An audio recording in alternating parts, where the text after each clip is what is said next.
பரிசுத்த நாமத்திற்கு மகிமை உண்டாவதாக.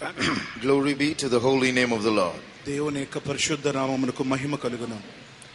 நாம் அனுபவித்துக் கொண்டிருக்கிற தேவ சமூகத்திற்காக நான் கர்த்தருக்கு ஸ்தோத்திரம் செலுத்துகிறேன். I praise God for the presence of God that we are all experiencing. మనం అనుభవిస్తున్నటువంటి దేవుని సన్నిధి కొరకు దేవునికి కృతజ్ఞుడనై ఉన్నాను. நம்மிடத்தில் இரக்கம் கொண்டவராகிய இயேசு கிறிஸ்து நம்மை ரட்சிப்பதற்காகவும் நம்மை குணமாக்குவதற்காகவும் நம்மிடத்தில் எழுந்தருளி உலாவிக் கொண்டிருக்கிறார். Our Lord Jesus Christ has arisen and is walking in our midst because he has had mercy on us to save us and to heal us. మనలను కనికరించేటి దేవుడు మనలను ఆశీర్వదించుటకు గాను మనలను స్వస్థపరచుటకు గాను ఆ ప్రభు మన మధ్యలో సంచరించుచున్నాడు.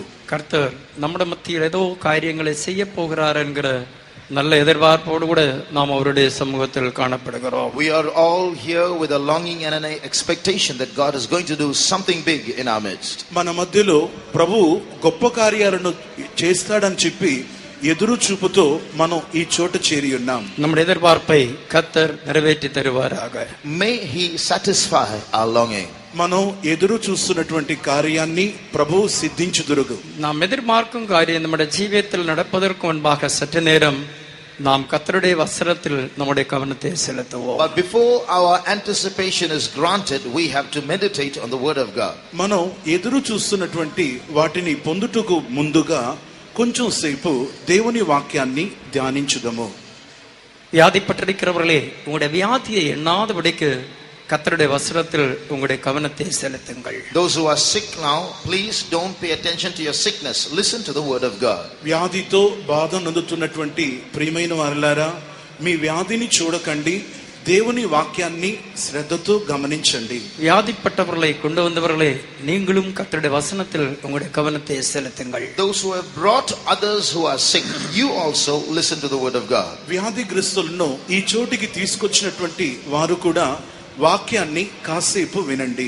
ஏதோ அற்புதங்கள் நடக்கும் என்கிற எதிர்பார்ப்போடு பார்க்கும்படியாக வந்திருக்கிறவர்களே, நீங்களும் கர்த்தருடைய வசனத்தின் மேல் கவனத்தை செலுத்தும்படி கேட்டுக்கொள்கிறேன். Those who have come here like spectators to watch some miracle happen, you also turn your attention to the word of God. అద్భుతాలను చూడాలని ఎదురు చూపుతో వచ్చినటువంటి మీరు కూడా దేవుని వాక్యాన్ని కాస్త శ్రద్ధగా వినండి. நம்முடைய கர்த்தராகிய இயேசு கிறிஸ்து எந்தெந்த இடங்களில் அற்புதங்களை செய்தாரோ அந்தந்த இடத்தில் அவர் செய்த கிரியைக்கு முன்பாக தேவனுடைய ராஜ்யத்தின் சுவிசேஷத்தை பிரசங்கித்தார். Everywhere, every time Jesus worked a miracle when he was on earth, before he worked the miracle, he spoke the gospel of the kingdom. ప్రభువైన యేసుక్రీస్తు ఎక్కడెక్కడల్లా అద్భుతాలను సూచక క్రియలను మహత్కార్యాలను చేశారో ఆ చోటల్లా ప్రభు పరలోక రాజ్యాన్ని గూర్చినటువంటి రాజ్య సువార్తను ప్రకటించది. యేసు பிரசங்கித்ததான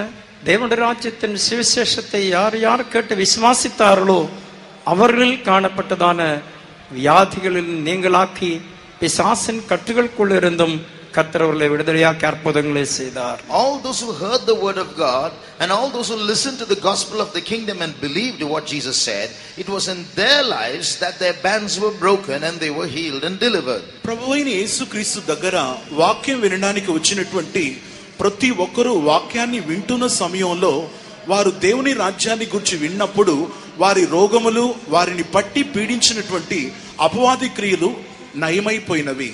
ஆதலால் இன்றைக்கு நாம் எதிர்பார்க்கிறதான அற்புதமான கிரியைகள் நம்மில் நடப்பதற்காக ஆண்டவருடைய சத்திய சுவிசேஷத்தை நாம் கவனமாய் கேட்போமாக. Therefore we have to pay careful attention to the word of God, to the word of the gospel, so that we might experience healing in our lives. ఈ రోజు కూడా మన జీవితంలో అద్భుతములను జరుగుటకు గాను దేవుని వాక్యాన్ని శ్రద్ధతో ఆలకించుదుముగాక. கர்த்தருடைய பரிசுத்த நாமத்திற்கு மகிமை உண்டாவதாக. Glory be to the holy name of the Lord. దేవుని పరిశుద్ధ నామమునకు మహిమ కలుగును. இன்றைக்கு நம்முடைய தியானத்திற்காக லூக்கா எழுதின சுவிசேஷம் 7ஆம் அதிகாரம் 7வது வசனத்தை வாசிப்போம். For our meditation today, let's turn to the gospel of St. Luke chapter 7 and verse 7. ఈ దినం మన ధ్యానార్థమై లూకా సువార్త 7వ అధ్యాయం 7వ వచనానికి వెళ్దాం. நான் உம்மிடத்தில் வரவும் என்னை பாத்திரனாக எண்ணவில்லை, ஒரு வார்த்தை மாத்திரம் சொல்லும், அப்பொழுது என் வேலைக்காரன் சொஸ்தமாவான். Wherefore neither thought I myself worthy to come unto thee, but say in a word, and my servant shall be healed. చేత నీ యొద్దకు వచ్చుటకు పాత్రుడని నేను ఎంచుకొనలేదు. అయితే మాట మాత్రం సెలవిమ్ము, అప్పుడు నా దాసుడు స్వస్థపరచబడును. இந்த வார்த்தைகள் ஒரு நூற்றுக்கு அதிபதியின் வார்த்தை. These are the words of a centurion. ఈ మాట శతాధిపతి పలికిన మాటలు. இவன் ஒரு புறஜாதிக்காரனாக இருந்தான். இவன் ஒரு புறஜாதிக்காரன். He was a Gentile. ఇది ఇతడు ఒక అన్యజనుడై ఉండెను. புறஜாதிக்காரன் என்று வேதம் சொல்லுகிற வேளையில் நாம் அறிந்திருக்கிறது போன்றதான அறிவில் அல்ல சொல்லப்பட்டிருக்கிறது. When the Bible uses the word heathen or Gentile or outcast, it's not like we use the word. అన్యుడు అని చెప్పినప్పుడు మనం అనుకునే రీతిగా అన్య జనానికి చెందినవాడు కాదు. எபேசியர் 2 அதிகாரம் 12வது வசனத்தில் நாம் வாசிக்கிற வேளையில், When we read from Ephesians chapter 2 in verse 12, ఎఫెసీయులకు రాసిన పత్రిక 2వ అధ్యాయం 12వ వచనమందు, இவர்கள் கர்த்தராகிய இயேசு கிறிஸ்துவை சேராதவர்கள் என்றும், they are those who have not accepted the Lord Jesus Christ. వీరు ప్రభువైన యేసుక్రీస్తులో చేర్చబడని వారని, இஸ்ரவேலின் காணியாட்சிக்கு புறம்பானவர்களும், those who are outside the commonwealth of Israel, ఇశ్రాయేలీయులైనటువంటి వారికి వీరు దూరస్తులు, வாக்குத்தத்த உடன்படிக்கைகளுக்கு அந்நியர்களாகவும், and strangers from the covenants of promise, వాగ్దానపు యొక్క నిబంధనలకు లేని పరజనులను, தேவனற்றவர்களாகவும் காணப்படுகிறவர்கள், and those who are without God in the world. దేవుడు లేని వారునై ఉన్నారు. இந்த நூற்றுக்கு அதிபதியானவன் இஸ்ரவேலில் ஒரு உத்தியோகத்திற்காக அவன் வந்ததன் நிமித்தம் இஸ்ரவேலின் தேவனை குறித்ததான அறிவை பெற்றுக்கொண்டான். This centurion, because he came to Jesus, he received a revelation about the God of Israel. ఈ యొక్క ఇశ్రాయేలీయుల్లో చేర్చబడినటువంటి ఈ శతాధిపతి క్రీస్తును గూర్చి తెలుసుకొని ఉండెను. இஸ்ரவேல் கொடுக்கப்பட்டதான வேத பிரமாணங்களை அவன் நன்றாக ஆராய்ந்து கற்றுக்கொள்கிறவனாகவும் இருந்தான். He was a man acquainted with the laws of Israel and learnt them. ఇశ్రాయేలీయులకు అనుగ్రహింపబడినటువంటి ఆ విధులను గూర్చి బాగా ఎరిగిన వ్యక్తి ఉండెను.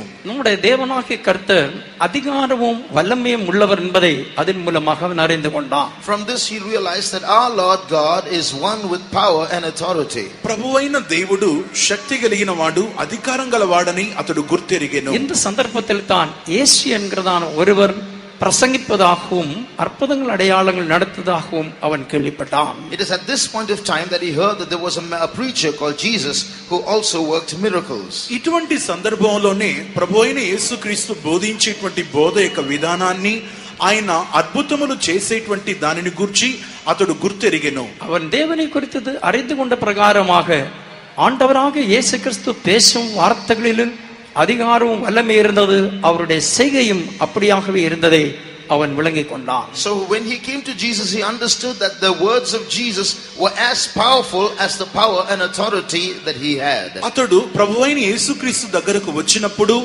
ఆయన మాటలు, ఆయన క్రియలు కూడా శక్తి కలిగినవని అతడు గుర్తెరిగెను. ஆதலால் இயேசுவில் அவன் விசுவாசத்தை வைத்தான். So he put his trust and faith in Jesus. అందువలన యేసు ప్రభువు మీద అతడు విశ్వసించెను. இந்த சந்தர்ப்பத்தில் தான் அவனுக்கு மிகவும் பிரியமாயிருந்ததான வேலைக்காரன் வியாதிப்பட்டான். It was at this point of time that one of his beloved servants fell sick. ఇటువంటి పరిస్థితి మధ్యలో ఉన్నప్పుడు అతని యొక్క పనివాడు అస్వస్థతకు గురి అయ్యెను. அந்த சந்தர்ப்பத்தில் அவன் மருந்தையோ மருத்துவனையோ தேடி செல்லாமல் இயேசுவினிடத்தில் தன் வேலையாட்களை அனுப்பி வைத்தான். In that situation, he did not go after physicians or medicines, rather he sent his servants to Jesus. ఇటువంటి సందర్భంలో ఆ వ్యక్తి వైద్యులను కానీ, వైద్యమును కానీ, మందులను కానీ ఆ వ్యక్తి ఆశ్రయించకుండా తన పనివారిని యేసు ప్రభు దగ్గరకు పంపెను. என்னுடைய வீட்டுக்கு வந்து என்னுடைய வேலைக்காரனை சுத்தமாக்க வேணும் என்று சொல்லும்படி அந்த வேலைக்காரை அவரிடத்தில் அனுப்பி வைத்தார். He sent his servants to Jesus so that Jesus might come to his house and heal the servant. తన పనివారిని యేసు ప్రభు నా ఇంటికి వచ్చి నా యొక్క దాసుని స్వస్థపరచడానికి పంపెను. இந்த செய்தி கேட்டதான மாத்திரத்திலே ஆண்டவராக இயேசு கிறிஸ்து அந்த நூற்றுக்கு அதிபதியின் வீட்டுக்குள்ளே செல்லும்படியாக புறப்பட்டான். And at that time Jesus made a move as though he was going to the centurion's house. ఇటువంటి సమయంలో యేసు ప్రభు ఆ దాసుని స్వస్థపరచుటకు గాను శతాధిపతి యొక్క ఇంటికి వెళ్ళెను. இயேசு கிறிஸ்து வருகிறார் என்று கேள்விப்பட்ட வேளையில் அவன் பயந்து விட்டான். When he heard that Jesus himself was coming, the centurion must have got scared. యేసు ప్రభు తన ఇంటికి వస్తున్నాడని చెప్పి శతాధిపతి విని భయము నొందెను. இந்த இயேசு அவனுடைய வீட்டில் அந்த வியாதிக்காரனை பார்க்கும்படி வருவார் என்று அவன் ஒருபோதும் நினைக்கவில்லை. The reason was the centurion did not expect Jesus to come to his house to heal the sick man. కారణం ఏంటంటే తన యొక్క దాసుడు స్వస్థపరచబడడానికి యేసు ప్రభు తన ఇంటికి వస్తాడని అతడు అనుకోలేదు. ஆனால் கர்த்தராக இயேசு கிறிஸ்துவோ அவரை அறிய வேணும் என்றும் அவரை காண வேணும் என்றும் அவரிடத்தில் நன்மை பெற வேணும் என்று யார் யார் விரும்புகிறார்களோ அதை அறிந்து அவர்களை சந்திக்கும்படியாக அந்த வழியாக செல்கிறவராகவே இருந்தார். That's why Jesus is on his part who's ready to go and visit and meet anyone who wants to know about him and have a relationship with him. ఆ శతాధిపతి యొక్క ఇంటి దగ్గర ఎవరెవరు ఉన్నారో ఎవరెవరు అతని ద్వారా మేలు పొందుతున్నారో దానిని చూచుటకు గాను యేసు ప్రభు ఆ చోటికి వెళ్ళిరి. இயேசு குறித்து அறிந்தவர்கள் வியாதியிலிருந்து குணமாக்கப்பட வேண்டும் என்கிற நோக்கத்தின்படி மட்டும் அவரை சந்திக்கும்படியாக விரும்பவில்லை. Jesus did not want those who came to him to know him as just a healer. యేసు ప్రభు దగ్గరకు వెళ్ళి స్వస్థతను మాత్రం పొందుకోవాలని కోరుకోలేదు. அவர் எப்படிப்பட்டவர் என்று அறிய வேண்டும். They should know who he is. ఆయన ఎట్టివాడో దానిని తెలుసుకొనవలెను. அவர் பிரசங்கிப்பதின் நோக்கம் என்னதென்று அறிந்து கொள்ள வேண்டும். They should know the purpose of his preaching. ఆయన బోధించేటువంటి ఆ బోధ యొక్క విధానాన్ని తెలుసుకొనాలి. ஆண்டவராக இயேசு கிறிஸ்து பூமியில் வெளிப்பட்டதென்று ஒரு பெரிய நோக்கம் உண்டு. There was a great purpose for which the Lord Jesus Christ came to earth. ప్రభువైన యేసుక్రీస్తు ఈ భూమి మీద ఉద్భవించడానికి గొప్ప కారణం ఉన్నది. நம்முடைய சரீரத்தில் காணப்படுகிறதான ஏதோ வியாதிகளை மட்டும் குணமாக்கி நமக்கு ஆறுதலை தந்து அனுப்பும்படியாக மட்டும் அவர் விரும்புகிறதில்லை. Jesus did not just come so that he might comfort and console us and heal us of all our physical infirmities. ఏదో శారీర ప్రకారమైనటువంటి వ్యాధిని బాగు చేసి మనల్ని పంపడానికి ప్రభువు కోరటం లేదు. இம்மையில் நமக்கு கிடைக்கிறதான சுகமானாலும் சரி, ஐஸ்வர்யங்களானாலும் சரி, எந்த ஆசீர்வாதங்களானாலும் இந்த உலகத்தோடு சேர்ந்து முடிந்து விடுகிறது. Whether it be healing or whether it be riches or any earthly blessing, it ends with our life on earth. స్వస్థత కానీ విడుదల కానీ భూ సంబంధమైన ఆశీర్వాదాలతో ముగింపబడుచున్నవి. அவர் நம்முடைய நித்திய வாழ்க்கை குறித்து நோக்கம் கொண்டவராக இருக்கிறார். So the Lord Jesus Christ was focusing on eternal life. ఆయన మన నిత్య జీవితానికి సంబంధించినటువంటి ఉద్దేశం కలిగిన వారై ఉన్నాడు. நாம் நம்முடைய இயேசுவோடு சேர்ந்து தேவனுடைய ராஜ்யத்தில் நித்தியமாய் வாழ வேண்டும் என்பதே அவருடைய நோக்கமாக இருக்கிறது. The purpose of Jesus that we might all be with him throughout eternity. మనం ప్రభువైన యేసుక్రీస్తుతో పాటు నిత్యానిత్యములు ఆయనతో కూడా ఉండాలన్నది ఆయన యొక్క కోరిక. ஆதலால் அந்த ராஜ்யத்தை குறித்து சுவிசேஷத்தை அறிவித்து அந்த ராஜ்யத்தில் பிரவேசிக்க வேண்டியது எப்படி என்பதையும் அவர் போதித்து வந்தார். So he kept preaching on the kingdom and how we can reach that kingdom.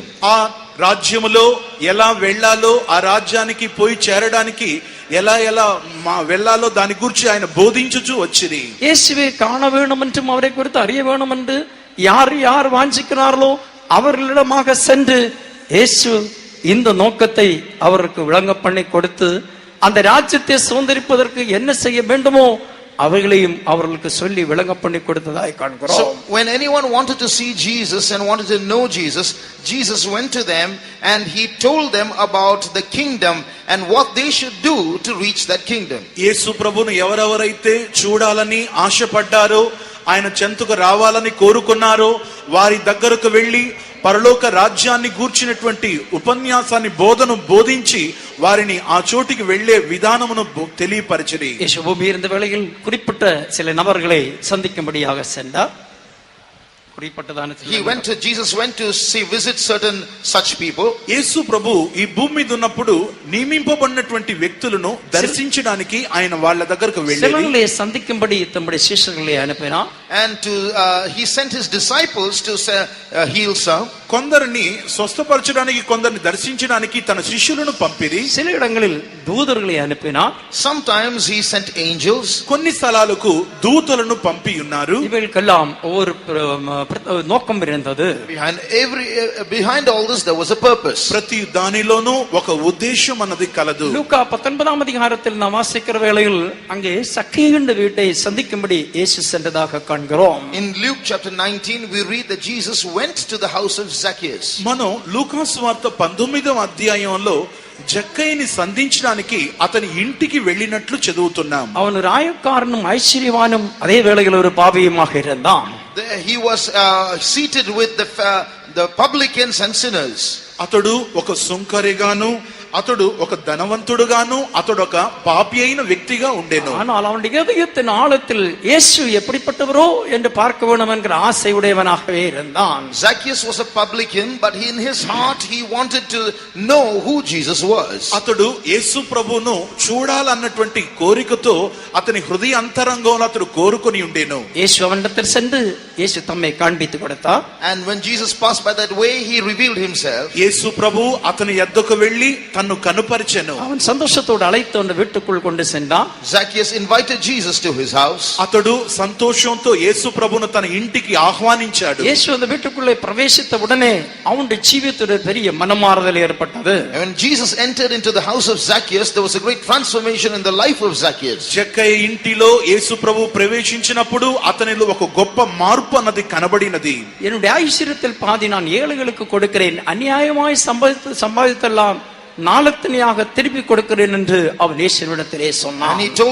And he told Jesus, half of my goods I give to the poor, and if I have taken anything unjustly I will restore it to them fourfold. అతడు చెప్పెను, నా ఆస్తిలో సగాన్ని నేను పేదవాళ్లకు పంచి పెడతాను, ఎవరి దగ్గరైతే అన్యాయంగా తీసుకున్నానో వాళ్లకు 4 గంతులుగా నేను తిరిగి ఇచ్చి వేయుదును. இயேசு சொன்னார், இந்த வீட்டுக்கு ரட்சிப்பு வந்தது. Jesus said, this day is salvation come to this house. యేసు ప్రభు అన్నారు, నేడు ఈ ఇంటికి రక్షణ వచ్చి ఉన్నది. இவனும் ஆபிரகாமுடைய மகன் என்று சொன்னார். For as much as he also is a son of Abraham. ఇతడును Abraham యొక్క కుమారుడు. இப்படிப்பட்ட ரட்சிப்பு இயேசு பிரசங்கித்ததான தேவனுடைய ராஜ்யத்தில் பிரவேசிப்பதற்குரியதான முதல் படியாக இருக்கிறது. So this is the salvation that people get as the first step of their life. ఇటువంటి రక్షణ అనేది దేవుని రాజ్యానికి ప్రవేశించడానికి మొదటి మెట్టుగా ఉన్నది. இயேசுவை காண வேண்டும் என்கிற ஆசையோடு கூட யார் யார் தேடுகிறார்களோ அவர்களுக்கும் இந்த ரட்சிப்பை இந்த வேளையிலும் கர்த்தர் கொடுத்து கொண்டே இருக்கிறார். So all those who are eagerly waiting to know about Jesus and to see Jesus, God gives them this salvation also freely. యేసు ప్రభువును ఎవరెవరైతే వెతుకుతూ ఆశపడుతున్నారో అట్టి వారికి ఇటువంటి రక్షణను ప్రభు ఇస్తున్నారు.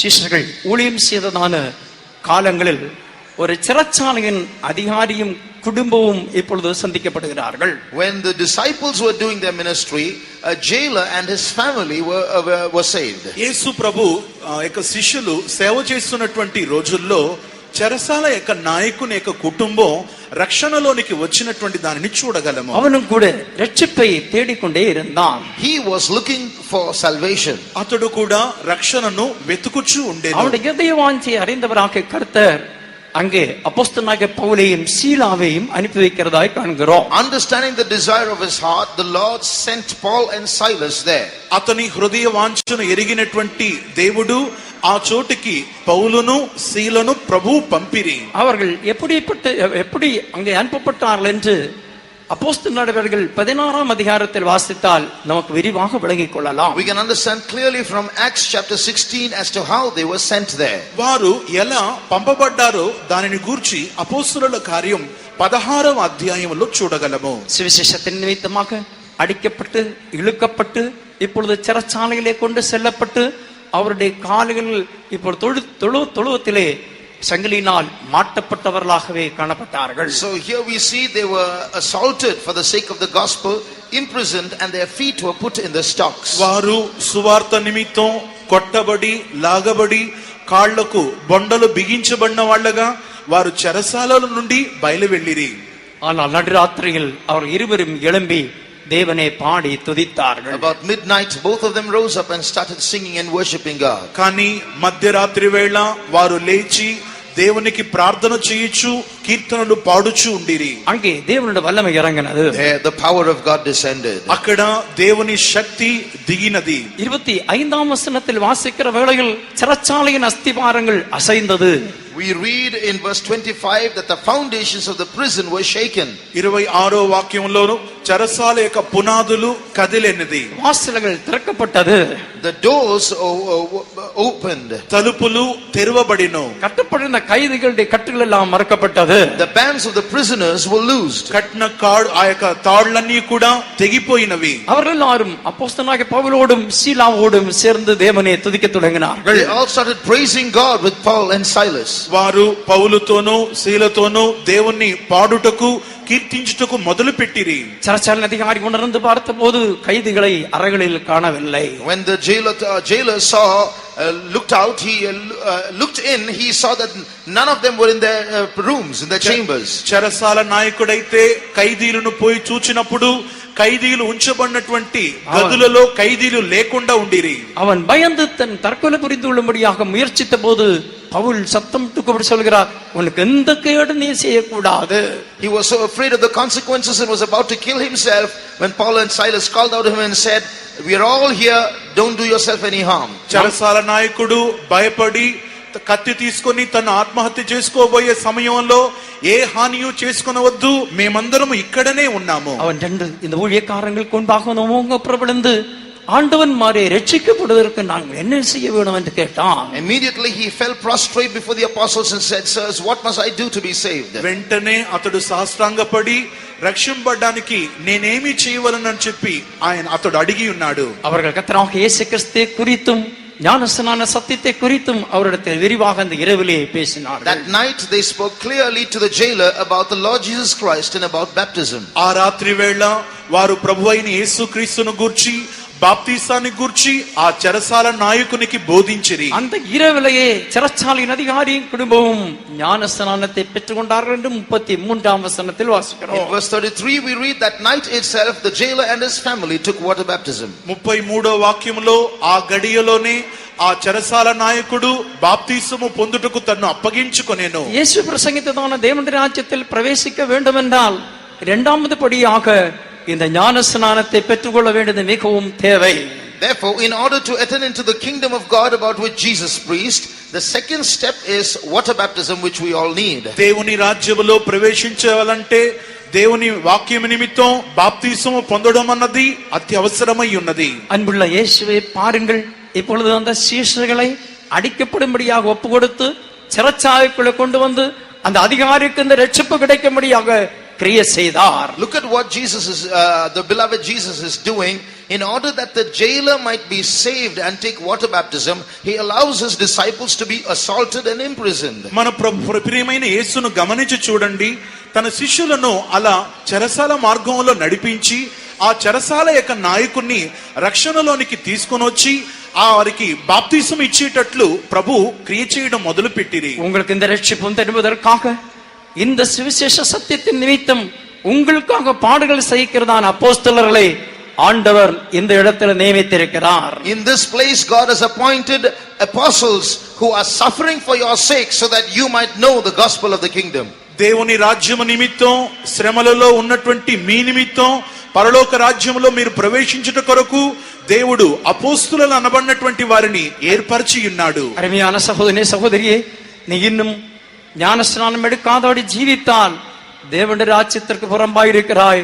வெகு சீக்கிரத்தில் இந்த சத்தியத்திற்கு கொடுப்பாயாக. If you haven't yet taken water baptism, you are still outside the kingdom of God. Quickly surrender to this truth. నీవు బాప్తిసం ఇంకా పొందకుండా ఉన్నట్టయితే దేవుని రాజ్యానికి నువ్వు దూరస్తుడుగా ఉన్నావు.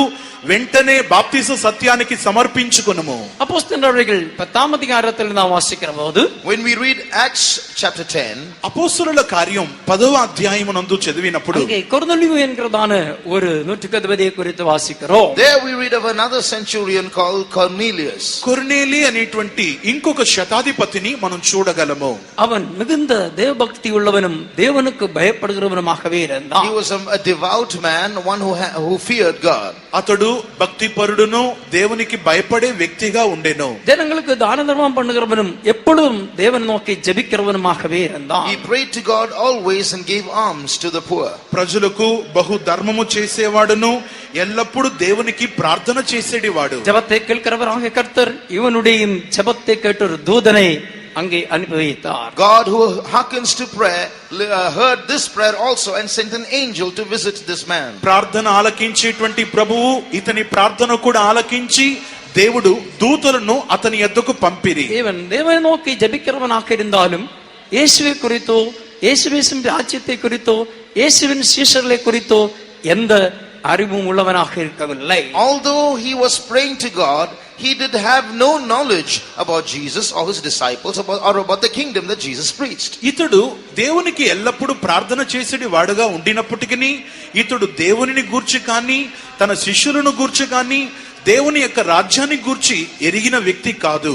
இவனை தேவனுடைய ராஜ்யத்தில் கொண்டு சேர்க்க வேணும் என்ற எண்ணம் ஆண்டவராக இயேசு கிறிஸ்துவுக்கு இருந்தபடினால் பேதுருவை குறித்ததான அறிவை கொடுத்து அந்த பேதுருவை அழைப்பித்து தன் வீட்டிலே கொண்டு வரும்படி செய்தார். But Jesus on his part wanted to reveal the kingdom of God to this man, and therefore God sent Peter to his house. దేవుడు ఇతన్ని దేవుని రాజ్యానికి పాత్రునిగా చేయుట కొరకు పేతురును ఆ చోటికి పంపి ఇతన్ని సిద్ధపరిచెను. பேதுரு வந்து இயேசு கிறிஸ்துவை குறித்தும் பரிசுத்தாவியின் அபிஷேகத்தின் தேவையை குறித்தும் அவரிடத்திலே பிரசங்கம் பண்ணினான். Peter went and preached about Jesus and about the Holy Spirit.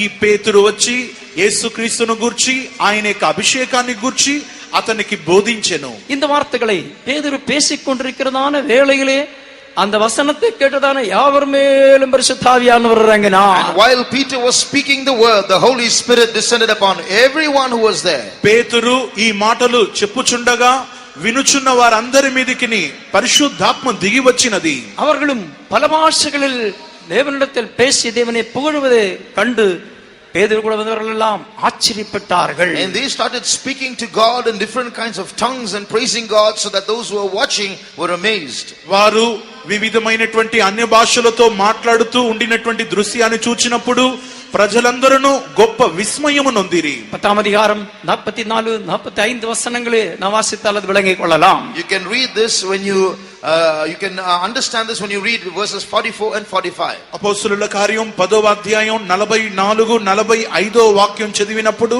ఈ సంగతులు మనకు అర్థమగును. இயேசு பிரசங்கித்ததான தேவனுடைய ராஜ்யத்தில் ஒருவன் பிரவேசிக்க வேண்டும் என்றால் மூன்றாவது படியாகிய பரிசுத்த ஆவியின் அபிஷேகத்தை பெற்றுக்கொள்ள வேண்டியது அவசியம் என்பதை இந்த வசனத்தில் நாம் விளங்கிக் கொள்ளுகிறோம். From this verse we understand that in order to enter into the kingdom of God, there is a third step, and that is to receive the Holy Spirit. ఈ వాక్యాన్ని ఆధారం చేసుకొని గమనించినట్టయితే యేసు ప్రభు బోధించినటువంటి మాటల్లో ఒక వ్యక్తి దేవుని రాజ్యాన్ని పోయి చేరుటకు మూడవ మెట్టుగా పరిశుద్ధాత్మ యొక్క అభిషేకాన్ని పొందవలసి ఉండెను. அருமையானவர்களே, உங்கள் யாராகிலும் இன்னும் அந்நிய பாஷை அடையாளத்தோடு அபிஷேகத்தை பெறாதவர்களாயிருந்தால் சமயத்தை தள்ளிவிட வேண்டாம்.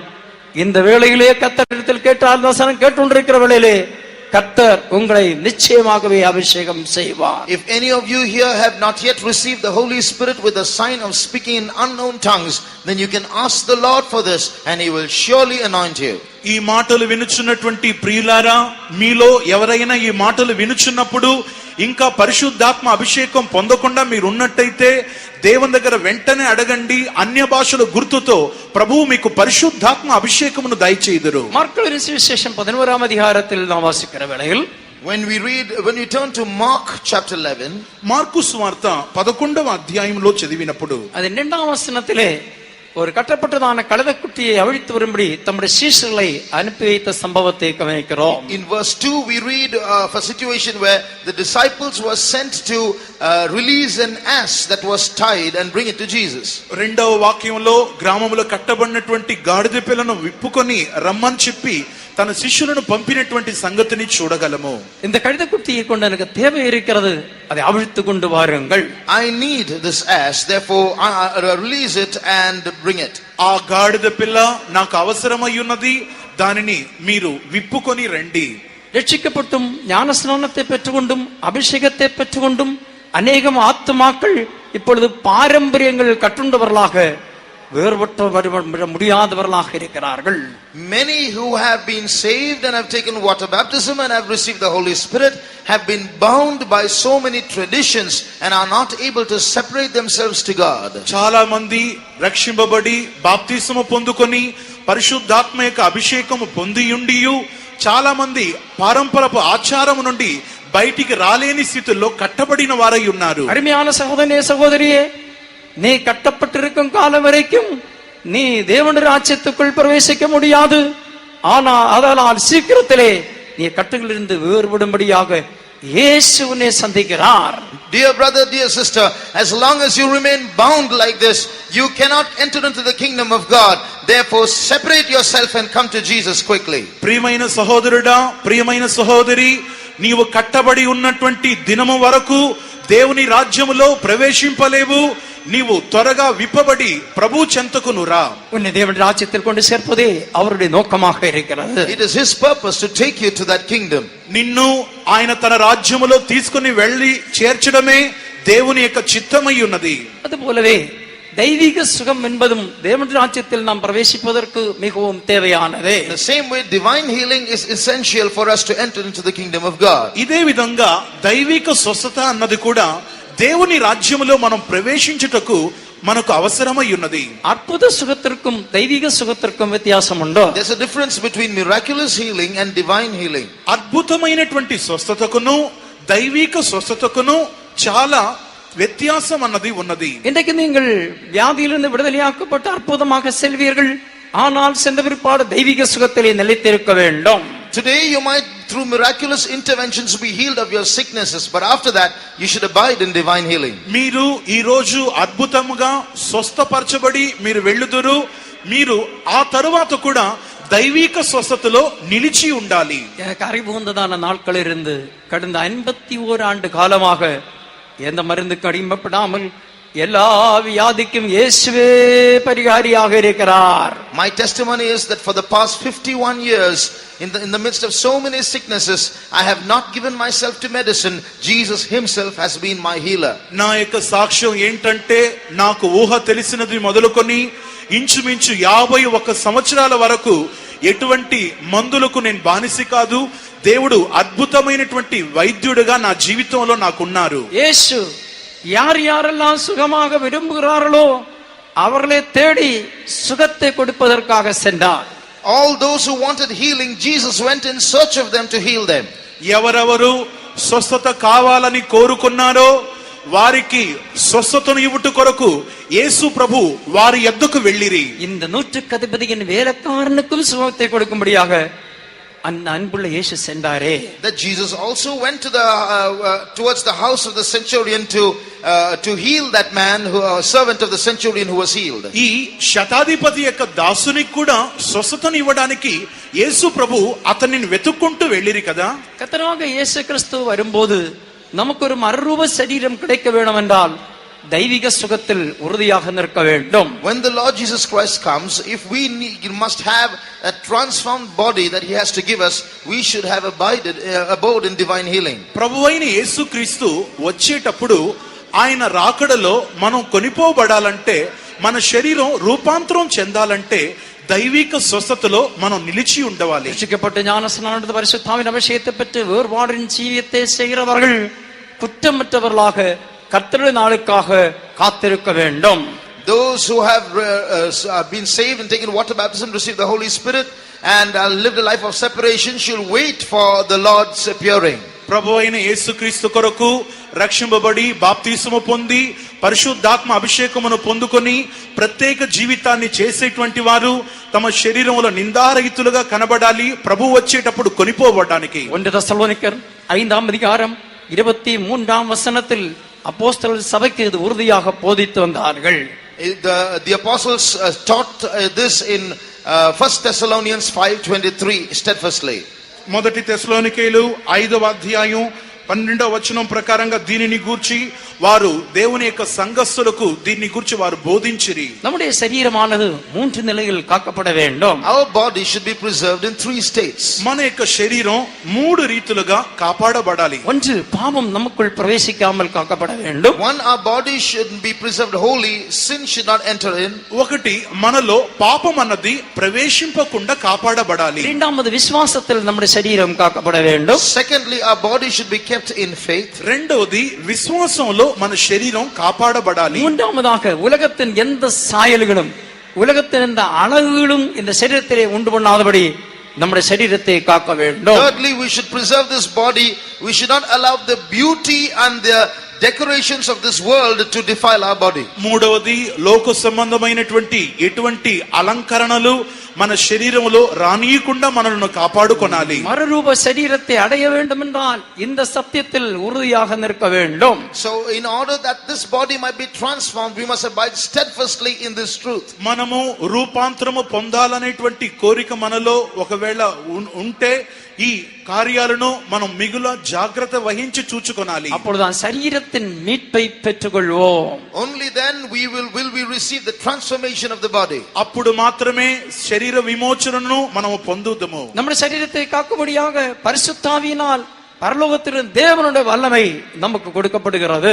The power of God from heaven is given to us through the Holy Spirit to transform our body. దేవుని యొక్క అభిషేకం మనలో పరలోకము నుండి మన శరీరమునకు పంపబడును. அருமையானவர்களே, இந்த வல்லமையினால் நாம் காக்கப்படுவோம். Let us be preserved by that power, beloved. ప్రియులారా, మనం ఈ శక్తి చేత కాపాడబడుదుము. அந்த வல்லமை இப்பொழுது நம்முடைய மத்தியில் கிரியை செய்து கொண்டே இருக்கிறது.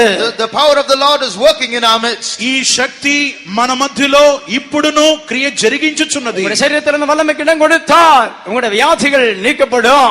If you give room to that power in your body, your sicknesses will flee. మీరుగా ఈ దేవుని శక్తికి చోటిస్తే మీలో ఈ దేవుని శక్తి క్రియ చేయును. பாவமும் உலகத்தின் சாயலும் உங்களை விட்டு நீக்கப்படும்.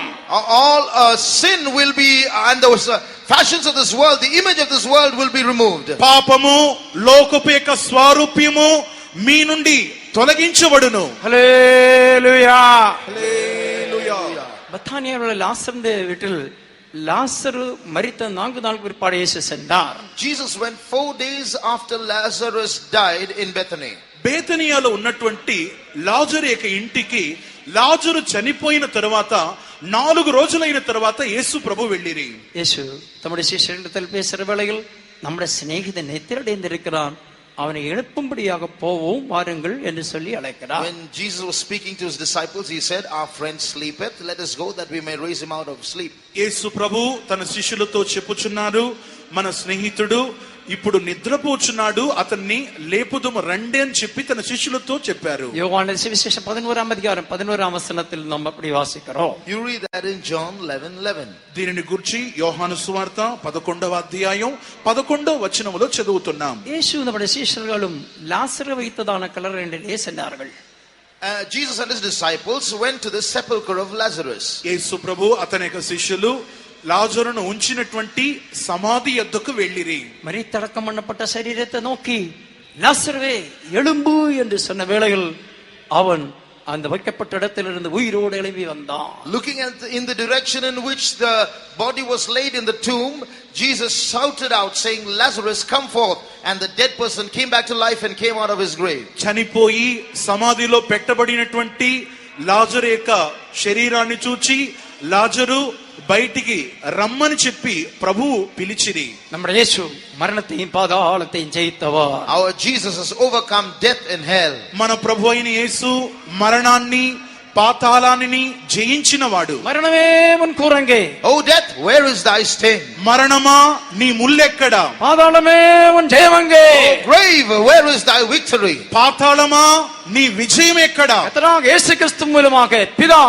நமக்கு ஜெயத்தை தருகிறபடினால் அவருக்கு ஸ்தோத்திரம். Thanks be to God the Father who giveth us the victory through our Lord Jesus Christ. ప్రభు అయిన యేసు క్రీస్తు మూలముగా మనకు జయం అనుగ్రహించు దేవునికి స్తోత్రం. அருமையானவர்களே, மரணத்தை பயப்பட வேண்டாம். So we don't have to be afraid, beloved. ప్రియులారా, మరణాన్ని చూచి భయపడబాకండి. கிறிஸ்துவுக்குள் மரித்தவர்களை எழுப்பும்படியாக ஆண்டவராக இயேசு கிறிஸ்து எக்கால சத்தத்துடன் வரப்போகிறார். We don't have to be afraid of death because the Lord Jesus Christ is coming back again to raise up those who are dead in Christ. క్రీస్తేసునందు మృతులైనటువంటి వారిని లేపుట కొరకు కడబూర శబ్దముతో ప్రభు రానై ఉన్నాడు. அழிவில்லாதவராக நாம் உயிர்த்தெழும்ப போகிறோம்.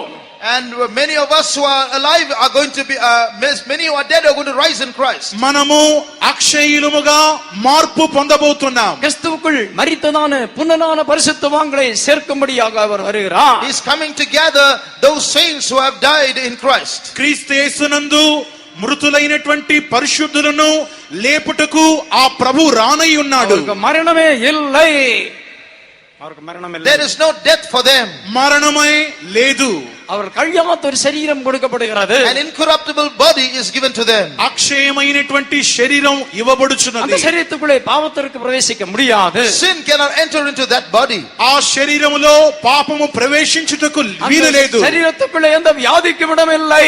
There is no place for sickness in that body. ఆ శరీరములో వ్యాధి ప్రవేశించుటకు వీలు లేదు. உயர்த்தெழுந்தால் ஆண்டவராக இயேசு கிறிஸ்துவின் அந்த மகிமையான சரீரத்திற்கொப்பான சரீரம், A body that is equivalent to the glorious body of the resurrected Jesus Christ. రూపాంతరము పొందినటువంటి ప్రభు అయిన యేసుక్రీస్తు యొక్క శరీరమునకు సమరూపమైన శరీరం. நித்திய காலமாக இயேசுவோடு சேர்ந்து இந்த சரீரத்தில் பரலோகத்தில் நாம் குடியிருப்போம். We are going to inhabit heaven forever and ever with this body that Jesus gives us. యుగాయుగములు ఈ శరీరముతో మనము ప్రభు మనకు అనుగ్రహించే వాటితో పరలోకములో ఉండబోచున్నాము. அருமையான சகோதரனே சகோதரியே, நீ அதை விசுவாசித்தால் இந்த வேளையிலே உனக்குள்ளே இருக்கிறதான மரண பயமானது முற்றிலும் நீக்கப்படும். Brother, sister, if you believe this word, then that fear of death that is in you will go. సహోదరుడా సహోదరి, ఈ సమయంలో నీవుగా అప్పగించుకున్నట్టయితే మరణ భయముతో ఉన్నటువంటి స్థితి ఈ సమయంలోనే తొలగిపోవును. மரண பயத்திற்கு அடிமைகளாக இருக்கிறதான தம்முடைய பிள்ளைகளை விடுவிக்கும்படி அவர் சிலுவையில் மரணத்தின் அதிகாரியான பிசாசை அவர் முற்றிலும் அழித்து விட்டார். The Lord Jesus Christ destroyed the devil who was the author of death, that he might deliver those who are in bondage to the fear of death. అపవాది యొక్క మరణ భయము చేత పీడింపబడుతున్నటువంటి వారిని తన మరణము చేత వారిని ఆయన విడిపించి ఉన్నాడు. நாசரேத் வீட்டில் சென்ற இயேசு இந்த வேளையில் இதோ நம்முடைய மத்தியில் வந்திருக்கிறார். Jesus, who went to the house of Lazarus, is in our midst this evening. లాజరు యొక్క ఇంటికి వెళ్ళినటువంటి అదే యేసుక్రీస్తు ఈ దినం మన మధ్యలోనికి వచ్చి ఉన్నాడు. இந்த வேளையில் நீ அவரை விசுவாசிப்பாய் என்று சொன்னால் உனக்குள்ளே இருக்கிறதான மரண பயமும் மரண துக்கமும் நீக்கப்படும். If you believe God at this time, the fear of death which is in you shall be removed. ఈ దినం నీవు ఆ ప్రభువును విశ్వసించినట్టయితే నీలో ఉన్నటువంటి మరణ భయం నీ నుండి తొలగిపోవును. யோவான் சுவிசேஷம் 14ஆம் அதிகாரம் 1 முதல் 3 வசனங்களை நாம் கவனிக்கிற வேளையில், When we read from John 14, the first 3 verses, యోహాను సువార్త 14వ అధ్యాయం మొదటి వచనము నుండి 3వ వచనం వరకు చదివితే, பரலோகத்தில் சென்ற இயேசு மறுபடியும் நம்மை சந்திக்கும்படியாக வருகிறார். Jesus, who went to heaven, is coming back to meet us. పరలోకానికి వెళ్ళినటువంటి యేసు మరలా మనలను చేర్చుకొనుటకు వస్తున్నాడు. எதற்காக வருகிறார்? Why is he coming? ఎందుకొరకు ఆయన వస్తున్నారు? அவர் நமக்காக ஆயத்தம் பண்ணி கொண்டிருக்கிறதான இடத்தில் நம்மை சேர்த்துக் கொள்ளும்படியாக, To receive us into that place that he is preparing for us. ఆయన సిద్ధపరుస్తున్నటువంటి స్థలములో మనమును ఉండులాగా మనల్ని కొనిపోవుటకు ఆయన వచ్చుచున్నాడు. பிதாவின் வீடாகிய தேவனுடைய ராஜ்யத்தில் அநேக வாசஸ்தலங்கள் உண்டு. There are many mansions in the house of God the Father. తండ్రి ఇల్లైనటువంటి ఆ పరలోకంలో అనేక నివాస స్థలములు కలవు. அதற்கு புதிய பூமி புதிய வானம் என்றெல்லாம் வெளிப்படுத்தல் 21ஆம் அதிகாரம் வாசிக்கிற வேளையில் நமக்கு அறிந்து கொள்ளலாம். And we read of these places as new earth and new heaven as we read Revelation chapter 21. ప్రకటన గ్రంథం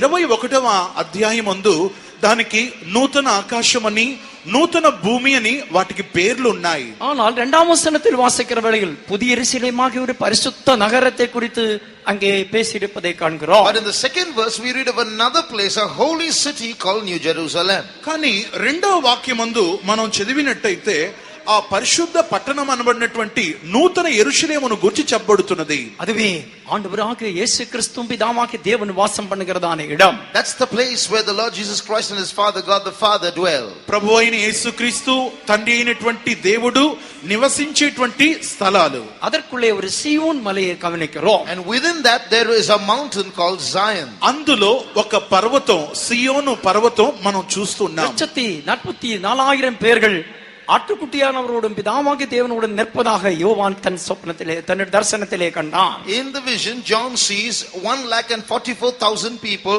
standing with Jesus and with the Father on that mountain. యోహాను అపోస్తలుడు తన దర్శనములో అతడు చూచేటప్పుడు 144,000 మంది అతడు నిలబడినట్లు తన దర్శనములో చూచెను. நாம் அறிந்திருக்கிறதான சத்தியத்தின் பிரகாரம் கர்த்தருக்கு சேவை செய்யும் உண்மையான பிரதிஷ்டிக்கப்பட்டதான ஊழியர்கள் என்பதை நாம் அறிவோம்.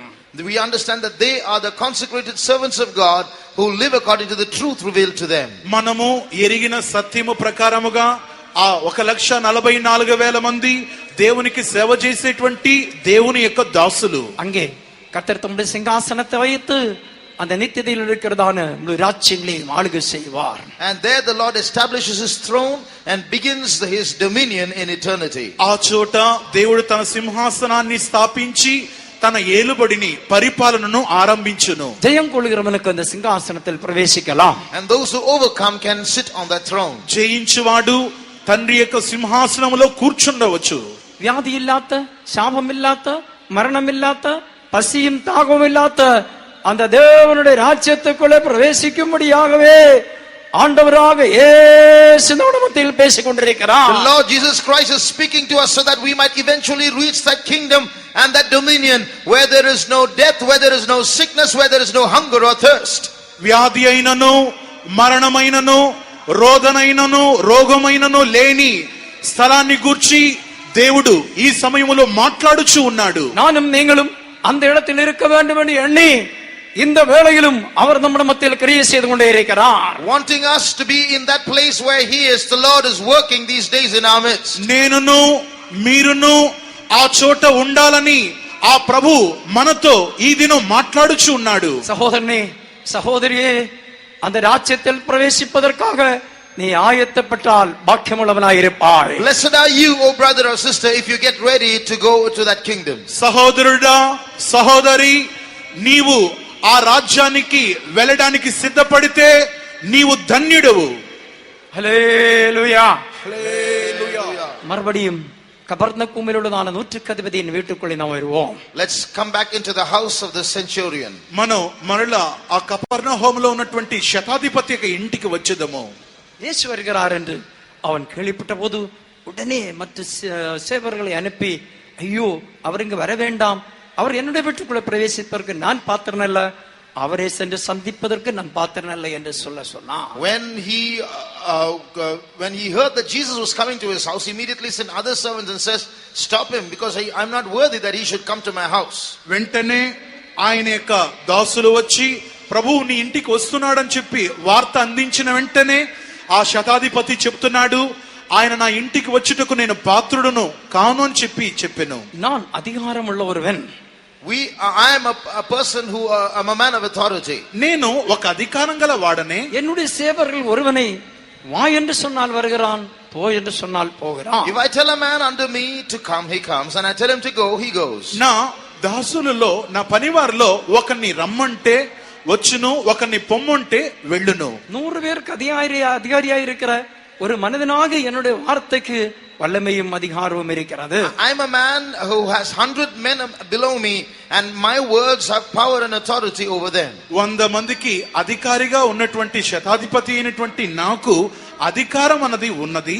அப்படி என்றால் இயேசு எவ்வளவோ அதிகாரம் வல்லமை உள்ளவர். That be so, then how much more authority and power Jesus will have. కానీ అలాగైతే యేసుక్రీస్తు ఇంకా ఎంత అధికారం శక్తి గలవాడై ఉండును. ஆதலால் அவர் ஒரு வார்த்தை மட்டும் சொன்னால் போதும், என்னுடைய வேலைக்காரன் சொஸ்தமாவான். So he doesn't have to come all the way here. He just has to utter one word from where he is, and my servant will be healed. అందువలన ఆయన ఒక మాట సెలవిస్తే చాలును, నా దాసుడు స్వస్థపరచబడును. இந்த வார்த்தை கேட்டு இயேசு ஆச்சரியப்பட்டார். அவனுக்கு இவ்வளவு விசுவாசம் இருக்கிறதே. Jesus marveled at the faith of this man. Look at his faith. ఈ మాట విన్నటువంటి యేసు ప్రభు ఆశ్చర్యపోయి ఇతనికి ఎంత విశ్వాసం ఉన్నదని చెప్పి ఆశ్చర్యపోయాను. இந்த நூற்றுக்கு அதிபதி இயேசுவின் வார்த்தையின் அதிகாரத்தையும் வல்லமையும் நன்றாக விளங்கிக் கொண்டான். The centurion therefore was able to understand the power and the authority in the words of Jesus. ఈ శతాధిపతి యేసు ప్రభువుకు ఉన్నటువంటి శక్తి, ఆయనలో ఉన్నటువంటి ఆ గొప్ప దానిని అతడు గుర్తెరగగలిగిను. வேதத்தை வாசிக்கிறவனாக இருந்தபடியினால் தேவனாகிய கர்த்தர் அதிகாரமும் வல்லமையுள்ளவர் என்பதை அவன் அறிந்திருந்தான். Because he was learned in the scriptures, he had this knowledge that the Lord God was exceeding powerful. అతడు దేవుని యొక్క ధర్మశాస్త్రాన్ని చదువుతూ ఉండినందువలన దేవుడికి ఉన్నటువంటి శక్తి, దేవునికి ఉన్న బలమును అతడు గుర్తెరిగి ఉండేను. தேவனுடைய வார்த்தையில் இருக்கிறதான விசேஷம் என்ன? What's so special about the word of God? దేవుని వాక్యంలో ఉన్నటువంటి విశేషత ఏంటి? 2 பேதுரு 3ஆம் அதிகாரம் 5-7 வசனங்களிலே நாம் வாசித்தால், When we read verses 5 and 7 of 2 Peter chapter 3, రెండవ పేతురు 3వ అధ్యాయం 5వ వాక్యమునందును 7వ వాక్యమందు మనం చదివినప్పుడు, நாம் இன்றை காண்கிறதான வானமும் அதில் உள்ளவைகளும் பூமியும் அதில் உள்ளவைகள் எல்லாம் ஆண்டவருடைய வார்த்தையினாலேயே சிருஷ்டிக்கப்பட்டது என்று வாசிக்கிறோம். the heavens and the earth and all that in them have been created by the word of God, we read there. మనం ఈ రోజు చూస్తున్నటువంటి ఆకాశము, భూమి ఇవన్నీ ఆయన తన నోటి మాట చేత కలుగు చేసి ఉన్నాడు. ஆண்டவருடைய வார்த்தை சிருஷ்டிக்கிறது என்று அவன் அறிந்து கொண்டான். From this we understand that the word of God has a creative power. దేవుని యొక్క మాట సృజించగలదని చెప్పి అతడు గుర్తెరిగి ఉండేను. சிருஷ்டிக்கிறவருக்கு அதை அழிப்பதற்கும் அதிகாரம் உண்டு. Which means as a corollary that he who creates has the power to destroy as well. సృజించినటువంటి వానికి వాటిని నాశనం చేయుట కూడా అధికారము కలదు. அப்படியே நோவாவின் காலத்தில் பூமியில் அழிவு நடந்தது. And it is in this manner that the world was destroyed in the days of Noah. ఆ ప్రకారమే నోవాహు దినములలో కూడా భూమి నాశనము చేయబడినది. அதே வார்த்தையின்படியே இன்றைக்கு நாம் காண்கிறதான வானமும் பூமியும் அக்கினிக்கு இரையாக வைக்கப்பட்டிருக்கிறது என்று பேதுரு சொல்லுகிறார். And Peter continues to say that the same heaven and earth which we see now, which exists now, is reserved for fire by the same word. అదే విధముగా ఈ దినములలో కూడా అగ్ని చేత కాల్చబడడానికి ఈ లోకం ఈ రోజు ఉంచబడి ఉన్నదని చెప్పి తరువాత వచనములో పౌలు గారు అంటున్నారు. தேவ பயபக்தி இல்லாத ஜனங்கள் நியாயத்திற்குப்படும் காலம் வரைக்கும் தான் இந்த பூமி காக்கப்படும். அதுக்கப்புறம் இது காக்கப்படுவதில்லை. இது தேவனுடைய வார்த்தையின்படி அழிக்கப்படும். Only the devout people and just people of this world, as long as they are there, this world will be preserved, and after that, according by the word of God, this world will be destroyed. నీతి కలిగినటువంటి దేవుని జనులు ఈ భూమి మీద ఉన్నంత వరకు ఈ భూమి కాపాడబడుచు ఉండును, కానీ ఆ తరువాత ఈ భూమి నిత్య నాశనమునకు లోనగును. அருமையான சகோதரனே சகோதரியே, உன்னை சிருஷ்டிக்கவும் உன்னை அழிக்கவும் அவருக்கு அதிகாரம் உண்டு. Dear brother, dear sister, the Lord has the authority to make you and to destroy you. సహోదరుడా సహోదరి, నిన్ను కలుగు చేయుటకును నిన్ను నాశనము చేయుటకును ఆ ప్రభువుకు అధికారము కలదు. உன்னில் சிருஷ்டிக்கப்படும் கிரியை நடக்க வேண்டும் என்றால் அவருடைய அதிகாரத்தையும் வல்லமையும் நீ விசுவாசிக்க வேண்டும். If you want his creative power to work in you, you have to believe his power and authority. ఆయన చేత కలుగు చేయబడినటువంటి క్రియలు నీలో జరగాలంటే ఆయన శక్తిని, ఆయన బలాన్ని నీవు విశ్వసించాలి. உபாகமம் 8ஆம் அதிகாரம் 3ஆம் வசனத்தில் வாசிக்கும் போது, When you read Deuteronomy chapter 8 and verse 3, ద్వితీయోపదేశ కాండం 8వ అధ్యాయం 3వ వాక్యం చదివినప్పుడు, ஆண்டவருடைய வாயிலிருந்து வரப்படுகிற வார்த்தையில் பிழைப்புண்டு என்று வாசிக்கிறோம். we see that there is life or sustenance in the word of God that proceeds out of his mouth. దేవుని నోటి నుండి వచ్చేటువంటి ప్రతి మాట వలన బ్రతకగలము.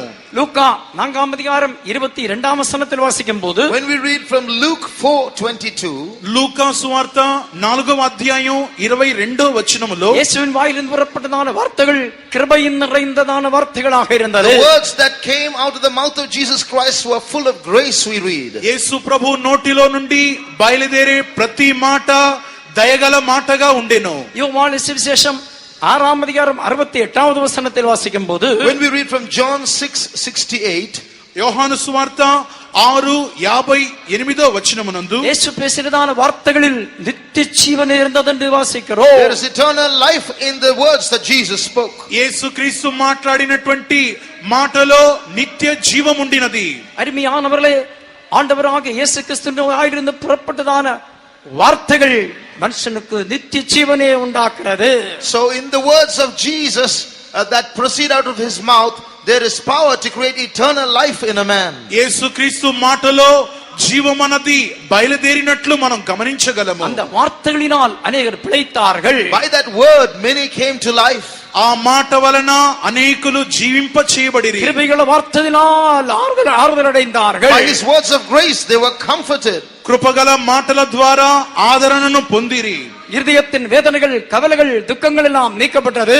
The pain and the anguish and the worries of their heart were removed. హృదయములో ఉన్నటువంటి వేదన, అంగలార్పు, నిట్టూర్పన్నియు తొలగిపోయినవి. அந்த வார்த்தைகளுமாக நம்முடைய கர்த்தராக இயேசு கிறிஸ்து இந்த வேளையில் நம்முடைய மத்தியில் விலாவிக் கொண்டிருக்கிறார். That the Lord Jesus Christ is moving in our midst with those words. ఈ మాటలను పలికేటువంటి దేవుడు మన మధ్యలో ఇప్పుడు సంచరించుచున్నాడు. ஒரு பாவியான ஸ்திரியை பார்த்து, உன்னுடைய பாவங்கள் மன்னிக்கப்பட்டது, இனிமேல் நீ பாவம் செய்யாதே என்று சொன்ன வார்த்தையில் அவள் விடுவிக்கப்பட்டாள்.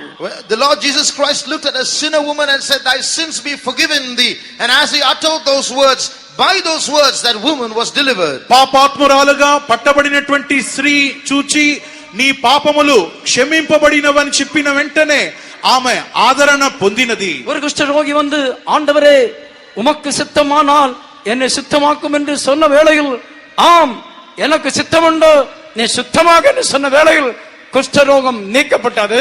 A leper once came to Jesus and said, Lord, if thou wilt, thou canst make me whole. Jesus said, I will, be thou clean. And by that word he was delivered. ఒక కుష్ఠరోగి యేసు ప్రభు దగ్గరకు వచ్చి, నీకు ఇష్టమైతే నన్ను శుద్ధునిగా చేయమని ప్రభువును కోరినప్పుడు, అవును నాకిష్టమే నీవు శుద్ధుడు కమ్మని మాట పలికిన వెంటనే ఆ వ్యక్తి కుష్ఠరోగం అతన్ని వదిలిపోయినది. 38 வருஷ காலம் வியாதிப்பட்டவனாக இருந்த ஒருவனை இயேசு சந்தித்தார். The Lord Jesus Christ met a man who was sick for 38 years. 38 సంవత్సరాల నుండి దీర్ఘకాలం వ్యాధి పడిన వ్యక్తిని యేసు ప్రభు దర్శించెను. ஆண்டவரே எனக்கு உதவி செய்ய யாரும் இல்லை என்று சொன்னார். Lord, there's no one to help me, he cried out. ప్రభువా నాకు సహాయం చేయుటకు ఎవ్వరును నాకు లేరు అని చెప్పాను. ஆண்டவரே எனக்கு உதவி செய்ததற்கு யாரும் இல்லை. Lord, there's no one to help me. ప్రభువా నాకు సహాయం చేయుటకు నాకు ఎవ్వరునూ లేరు. 38 வருஷ காலமாக நான் வியாதிப்பட்டிருக்கிறேன். I am sick for 38 long years. 38 సంవత్సరాలు దీర్ఘకాలం వ్యాధి పడి ఉన్నాను. இயேசுவை பார்த்து என்ன சொன்னார்? What did Jesus say looking at him?